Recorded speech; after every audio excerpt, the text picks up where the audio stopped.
ನಗರಸಭೆಯ ಕಕ್ಕೋದಲ್ಲಿ ಕಕ್ವಾ ಫ್ರೆಂಡ್ಸ್ ವತಿಯಿಂದ ಕನ್ನಡಂಜಿ ದಿನ ಕಾರ್ಯಕ್ರಮವು ಭಾನುವಾರ ನಡೆಯಿತು. ಕಾರ್ಯಕ್ರಮದಲ್ಲಿ ಊರಿನ ಹಿರಿಯ ವ್ಯಕ್ತಿಯಾದ ಕೃಷಿಕರೂ ಆದ ಶ್ರೀ ಮಾಧವ ಮಟ್ಟ ಮತ್ತು ಊರಿನ ಯುವ ಜನರಿಗೆ ಕೃಷಿಯ ಬಗ್ಗೆ ಒಲವು ತೋರುವಂತೆ ಪ್ರೇರಣೆ ನೀಡುವ ಉತ್ಸಾಹಿ ಕೃಷಿಕ ಶ್ರೀ ಶೇಖರ ಕಕ್ವಾ ಇವರನ್ನ ಸನ್ಮಾನಿಸಲಾಯಿತು.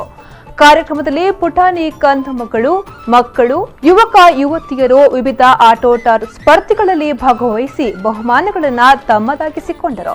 ಕಾರ್ಯಕ್ರಮದಲ್ಲಿ ಅಧಿಕಾರಿ ಬೆಟ್ಟು ಗ್ರಾಮ ಪಂಚಾಯತ್ ಅಧ್ಯಕ್ಷರಾದ ಶ್ರೀಮತಿ ಶಾರದಾ ವಸಂತ್, ಸದಸ್ಯರಾದ ಶ್ರೀ ಮನೋಹರ ಕೋಟ್ಯಾನ್, ಶ್ರೀ ದಯಾನಂದ ಮಟ್ಟು, ಶ್ರೀಮತಿ ಸುಮತಿ, ಜಿಲ್ಲಾ ಪಂಚಾಯತ್ ಸದಸ್ಯರಾದ ಶ್ರೀ ವಿನೋದ್ ಬಳ್ಳೂರು, ಯುವ ಉದ್ಯಮಿ ಕಿಶೋರ್ ಕಕ್ವಾ, ಉದಯ್ ಅಮೀನ್ ಮಟ್ಟು, ಮಹಿಳಾ ಮಂಡಳಿಯ ಉಪಾಧ್ಯಕ್ಷೆ ಯಶೋಧ ಮಟ್ಟು ಮುಂತಾದವರು ಹಾಜರಿದ್ದರು.